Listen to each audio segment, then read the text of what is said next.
酸素マスクをつけてください。ベルトはベルトをしてください。必ずしてください。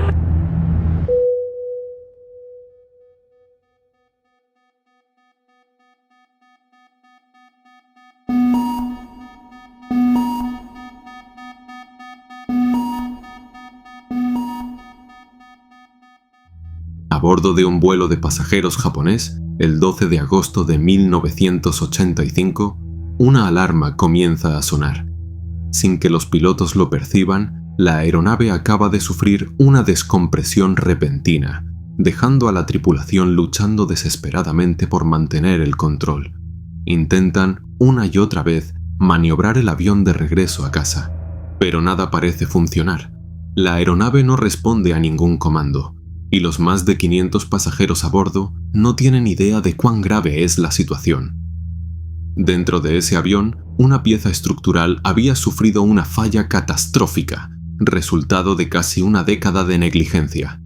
Una falla que llevaría a lo que hoy se reconoce como el peor desastre en la historia de la aviación mundial.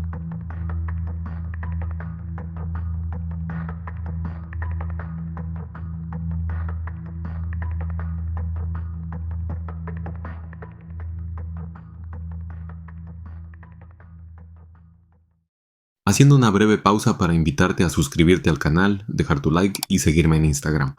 Eso ayuda mucho a nuestro trabajo. Ahora sí, volvamos al video.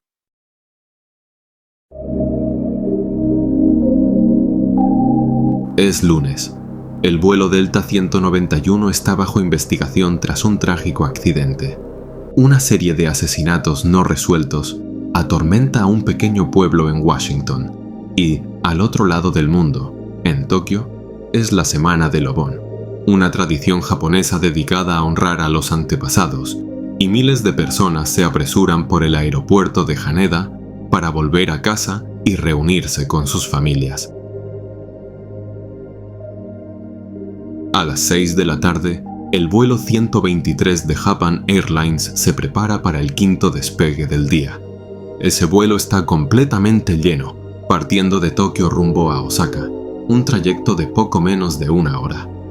Al mando, el capitán Masami Takahama, de 49 años, está entrenando al copiloto Yutaka Sasaki, de 39, en el Boeing 747. En la cabina, también cuentan con el ingeniero de vuelo Hiroshi Fukuda, de 46 años, mientras otros 521 pasajeros esperan en la cabina principal. Todo parece absolutamente rutinario. El plan de vuelo sigue normalmente y el retraso es de apenas unos minutos.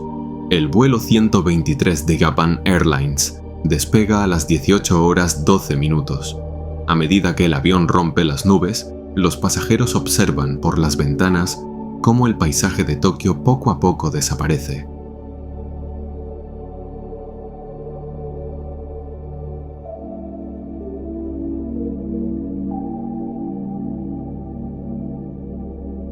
Doce minutos después, la aeronave se aproxima a la altitud de crucero, 24.000 pies. Todos se están relajando, acomodándose, hasta que...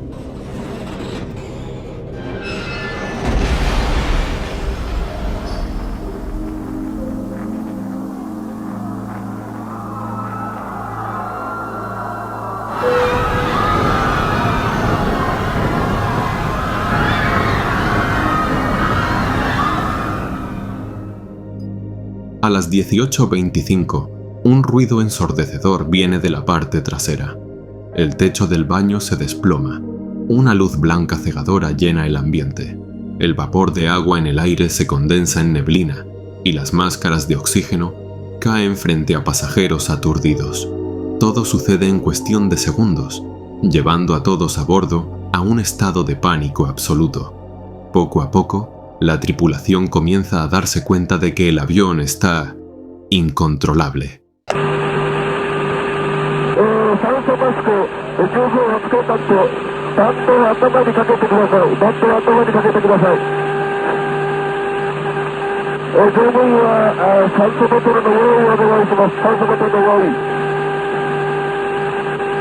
Put out your cigarette.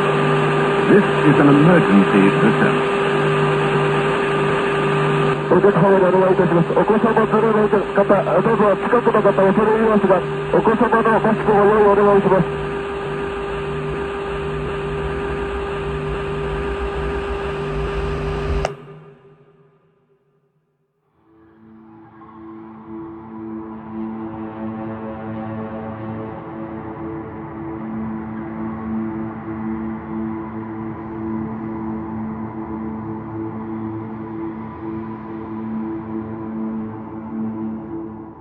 Autorizados a regresar al aeropuerto de Haneda, el capitán Takahama se desespera, preguntando por qué Sasaki está inclinando tanto la aeronave hacia un lado. Ordena que reduzca la curva, pero ningún comando surte efecto. Las 4 líneas hidráulicas que controlan las alas se han roto, y sin que ellos lo sepan, el estabilizador vertical, esencial para mantener la dirección, ha sido completamente destruido. El avión está volando sin ningún medio de estabilidad. Lograr un aterrizaje seguro es prácticamente imposible. En la cabina de pasajeros, alguien toma una única fotografía mostrando las máscaras de oxígeno colgando del techo. El problema es que el suministro de oxígeno es extremadamente limitado, diseñado solo para durar el tiempo necesario para que los pilotos desciendan a una altitud segura para respirar.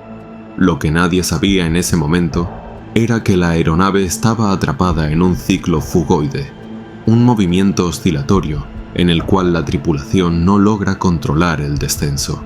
Así, el avión se precipita miles de pies, gana velocidad rápidamente y luego la nariz de la aeronave se eleva sola, recuperando altitud y entrando en pérdida. Poco después, vuelve a caer. Sube, baja, repetidamente, mientras se inclina hasta 40 grados hacia cada lado. Ahora, la tripulación hace todo lo posible por intentar regresar al aeropuerto de Haneda para un aterrizaje de emergencia, pero la aeronave, al parecer, hace todo lo posible por impedirlo.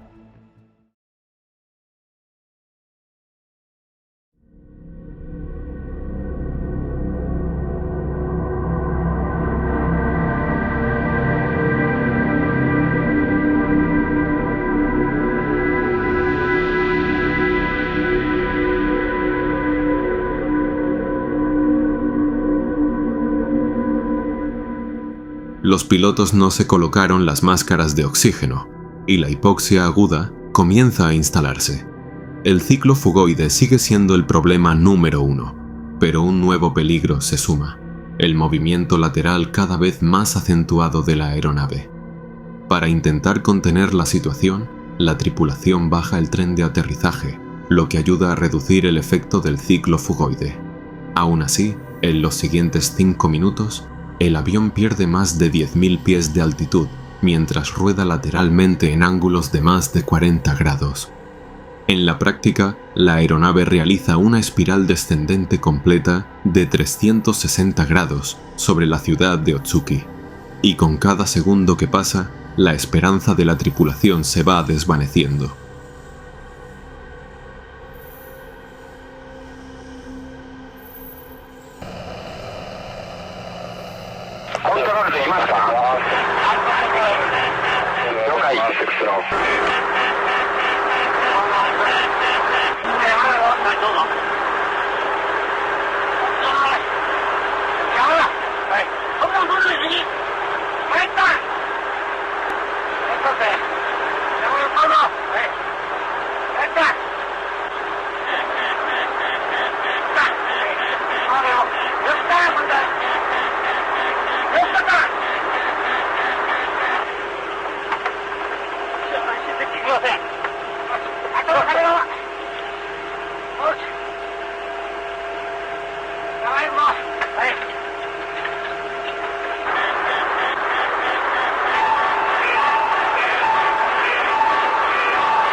A esa altura, el avión está a solo 6.800 pies de altitud.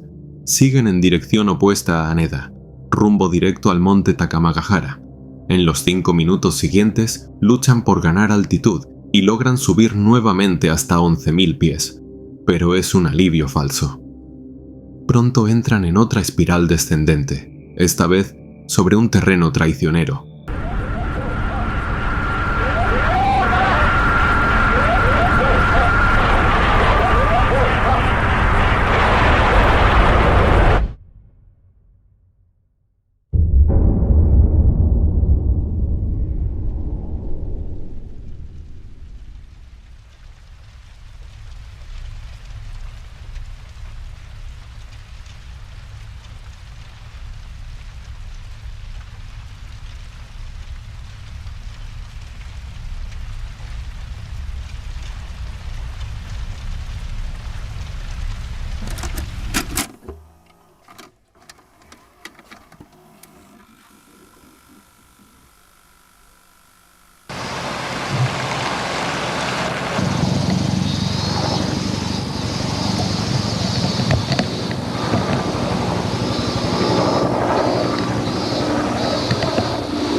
En la pequeña aldea de Ueno, enclavada en la ladera de las montañas, los habitantes despiertan con un olor extraño en el aire.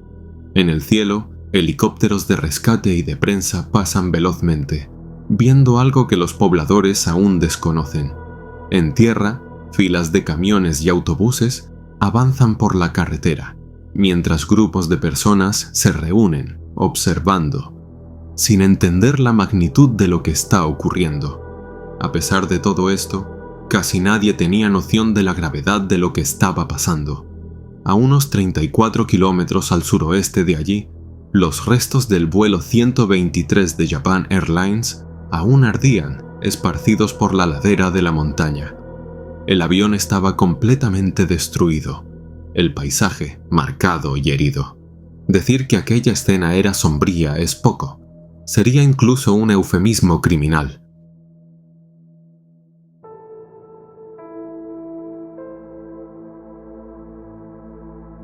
De los 524 pasajeros a bordo esa noche, solo 4 sobrevivieron. Ese fue el mayor desastre que involucró a una sola aeronave en la historia de la aviación. La tragedia es devastadora, y lo más frustrante de todo es que no tenía por qué haber terminado así.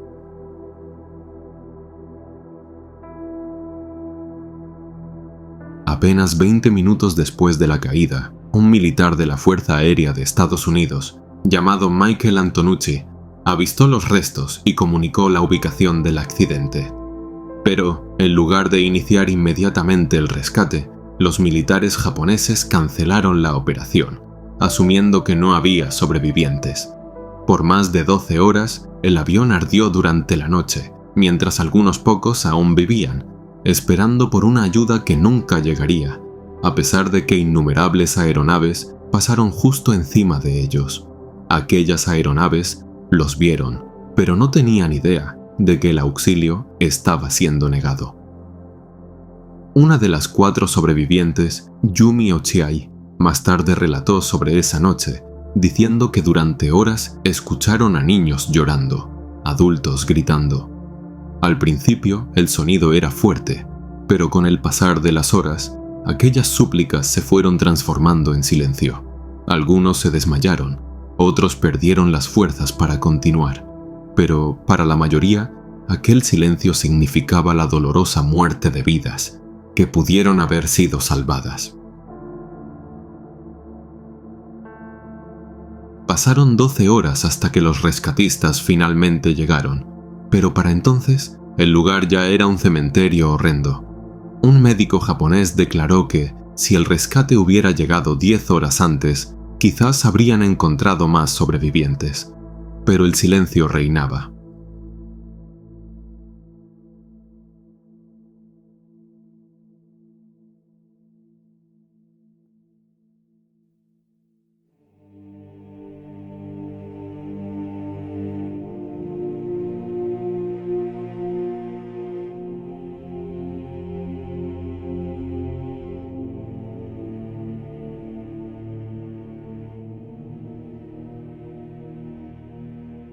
En los años que siguieron, nadie quiso volver a volar con Japan Airlines, y la compañía sufrió un golpe gigantesco en sus ingresos.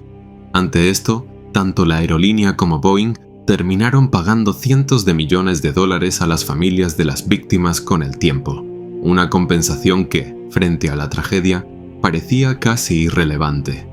Aún así, la culpa pesó demasiado para algunos empleados de Japan Airlines. Dos de ellos, Hiruto Minaga, un oficial de mantenimiento de 59 años, y Susumu Tajima, un inspector de 57, se quitaron la vida. Tominaga dejó una carta con una sola frase: «Me estoy redimiendo con mi muerte».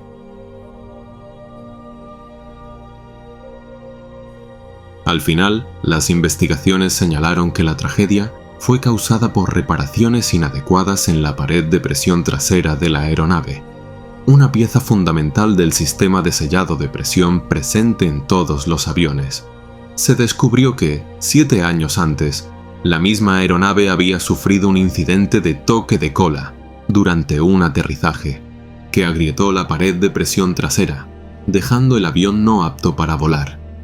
Durante la reparación, los ingenieros planearon usar una gran placa de unión para conectar las dos partes de la grieta, reforzándola con 3 filas de remaches sólidos.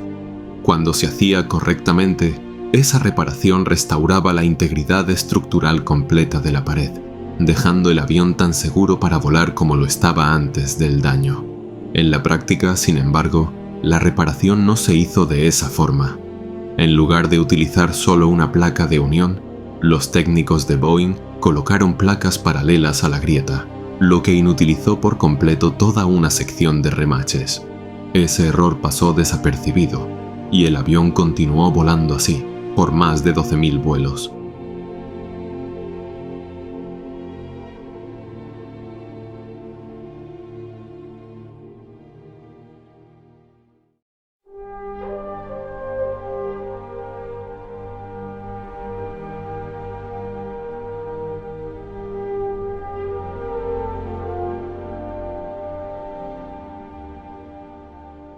Esa tragedia reverbera en la vida de todos los involucrados, siendo una de las catástrofes más indescriptibles que pudieron y debieron haberse evitado.